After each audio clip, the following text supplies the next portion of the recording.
Welcome back to the video. It's your boy Hoop Rat talking to you about what's currently going on in the NBA. I know most of the time I do stories of things that's happened past, but I wanted to talk about what's going on currently in the NBA and why the 76ers are going to be successful this year, at least more than people are anticipating. This last year they're kind of underperformed, but I think the signing of Daryl Morey and some of the trades that they made in this offseason really have put them in a position to be more successful than they have. So with that being said, thanks for watching and being part of the Hoop Rat community. I can't say it enough how much I appreciate every single one of you. And let's get into the video.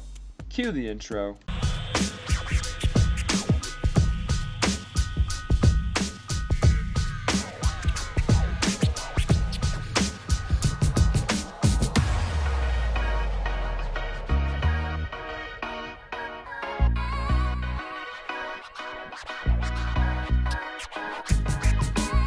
With the intro out of the way, we need to talk about Daryl Morey. If you didn't know who Daryl Morey is, he is the former GM of the Rockets and currently the GM of the 76ers.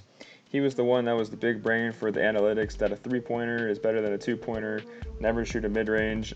He kind of fit very well with Mike D'Antoni's style of play, and we'll have to wait and see how he's going to fit in with Doc Rivers and how he's going to be able to provide a team for the Doc Rivers and the 76ers. This offseason is definitely wrapping up to be a good one, and we're going to see a lot of changes in the league to come. In terms of the 76ers, they made a lot of big moves already. It's something I think will make their team be put into contention. It's something that they can be maybe a top 3 contender in the East and someone that could be vying for that championship. Already they traded Al Horford along with the 34th pick in the draft that just happened this week and a 2025 first-round pick. But in return, they ended up getting Danny Green and Terrence Ferguson. So they were able to clear off a max contract off their books, and they're able to get Danny Green in return. Danny Green is a career 40% shooter from 3, and I don't think he'll be exactly what he was for the Lakers this last season. I think he'll be able to knock down some threes with Ben Simmons and Joel Embiid, and I think he'll do a lot for them. This isn't the only thing that they did this offseason. They recently, just today, actually traded for Seth Curry from the Dallas Mavericks. They gave up Josh Richardson, who is also a good player. He's a young player, but I think just adding some shooters to their team will add some floor space that they don't really have on the team, with Ben Simmons kind of clogging up the paint, and previously Al Horford and Josh Richardson as well. He's not as much of a three-point shooter as Seth Curry and Danny Green are, who are only three-point shooters. And I think this will help them get into contention. They already have their 2 main stars with Joel Embiid and Ben Simmons. And the best year that they had altogether was the year when they had shooters on the team. The year where they had people like Marco Bellinelli, JJ Redick, Ersan Ilyasova. All those people were able to spread the floor and help leave space for Joel Embiid and Ben Simmons. But we have to talk about what really made this happen. What really made Danny Green and Seth Curry the trade for Seth Curry possible. And it was the move for Daryl Morey. Daryl Morey is going to be such a big asset to the 76ers that we're going to see their team grow in ways we've never seen before. I mean, we still don't know what's going to happen with Ben Simmons and Joel Embiid, whether they're going to stay together or separate apart. Daryl Morey can do just about anything to help his team come to contention. But with that being said, they're going in the right direction. I mean, with trades like Danny Green and Seth Curry out of the team, they're going to be shooters all over the court. I mean, Seth Curry, as we saw in the playoffs for the Mavericks, was a knockdown shooter, shooting 45% from three-point range for the whole season. He's going to be a prolific shooter for the 76ers and a great pickup. And I don't see Danny Green acting the same as the way he did this last year for the Lakers. I see him knocking down more shots and returning to his old form like he was before. But with that being said, I don't think Elton Brand could have pulled off what Daryl Morey pulled off. His track record doesn't speak for itself.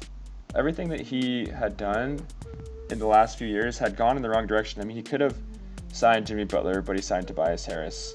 Jimmy Butler wanted to stay the 76er. He was really close with Joel Embiid, and him and Jimmy would have been a great pairing. I think they would have gone further if they would have had Jimmy Butler instead of Tobias Harris. Just the mindset alone and him being able to help the younger players of Jimmy Butler, that being said, would have helped their team grow and become better. But he decided to sign Tobias Harris, and we know where that went. Don't get me wrong, Tobias Harris is not a scrub. He can definitely play, and he was definitely a good to sign for them. But looking back on it, it probably would have been better if he would have signed Jimmy Butler instead of Tobias Harris. Just to beat this down one more time, I mean, the Heat made the finals, and the 76ers were a 6th seed. That just speaks for itself. So to wrap this video up, I think the 76ers are going to be contenders next season. I think that they're going to be a lot of teams that are surprised by them. I think Seth Curry is going to hit a lot of threes, and Danny Green is going to hit a lot of threes. And we still don't know what Ben Simmons is doing in the gym. You never know. I mean, he could be starting to hit some threes more than he has previously, at least. I mean, he already hit one last season. There's definitely a possibility that he could be hitting 2 this season. Sorry, Ben Simmons. But in all honesty, I think the 76ers are going to have got a huge upgrade with this season. I think the floor is going to be way more open, and Ben Simmons is going to be able to do a lot more cutting and driving and a lot more dunks this season, honestly, because we all know his three-point game is not where it needs to be.